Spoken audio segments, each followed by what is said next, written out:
Hello, you motorcycle enthusiasts.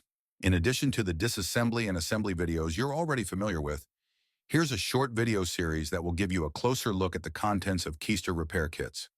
I'll show you what's inside and what it's used for. And what we've got on the table here is the rebuild kit for the Honda CM185.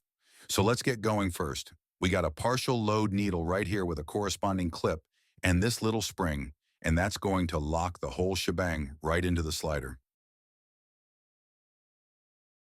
And then we've got the idle jet right here, the main jet and a new float needle. Then we've got a new idle screw right here. It's got to be fitted in this order, just as I've laid it out right here. First the screw with a spring on it, then the small washer, and then the O-ring. As you can see, there's another little spring right here, and you can see that the idle mixture screw spring is slightly smaller, so don't mix the two up. So the larger one goes with this screw, and that's the one to adjust the idle speed. And then we've got these three O-rings right here.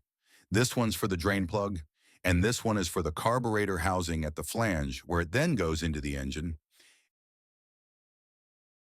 And this large ring right here seals the flow chamber, so you have to make sure that this is properly fitted into the groove of the flow chamber.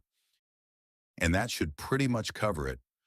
Yes, friends, that's it for this video. I hope you enjoyed it and found it helpful. We appreciate your support through subscriptions and wish you lots of fun while working on your projects.